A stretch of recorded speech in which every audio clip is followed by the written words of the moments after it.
Bonjour à tous, c'est Nicolas et nous allons voir aujourd'hui ensemble comment faire correspondre des champs pour le Publipostage dans Word 2013.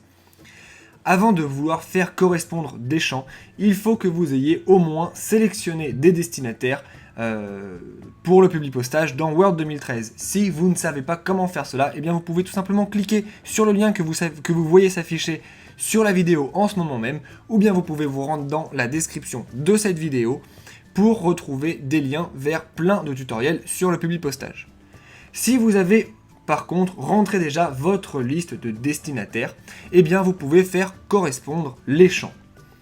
Alors correspondre les champs, qu'est-ce que c'est, à quoi ça sert et comment on fait ça? Eh bien vous avez, lorsque vous avez fait votre liste de destinataires, entré des champs. Nous avons par exemple entré le nom, le prénom, le titre, l'adresse et le code postal, comme vous le voyez ici. Maintenant, Word a lui déjà aussi entré des champs de son côté qui sont des champs par défaut et que lui comprend. Donc pour ça, on va tout simplement aller dans l'onglet Publipostage et on va cliquer sur Faire correspondre les champs. Et vous allez voir que dans la fenêtre qui s'affiche, vous avez sur la gauche ici tous les champs que Word comprend et qu'il peut gérer dans son Publipostage par défaut et son Publipostage rapide par exemple lorsqu'on utilise les blocs d'adresse ou les formules d'appel. Alors comment ça fonctionne? Eh bien tout simplement, vous avez ce que Word comprend comme étant l'identificateur unique, le titre, le prénom, le deuxième nom, le nom, etc.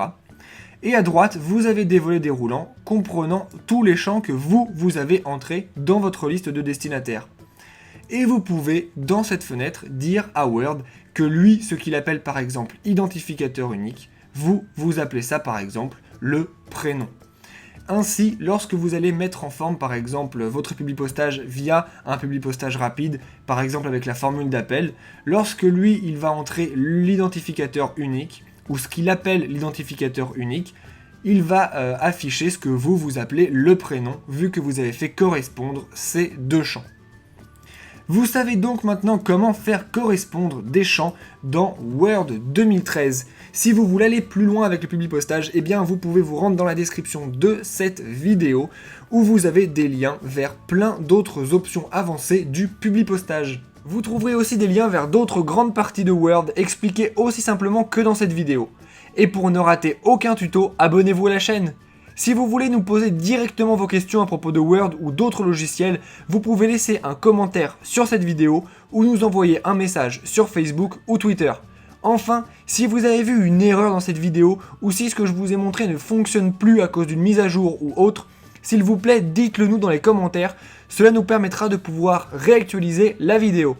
Sur ce, je vous dis à bientôt et n'oubliez pas de vous abonner à la chaîne et de laisser un pouce bleu si ça vous a aidé. Au revoir!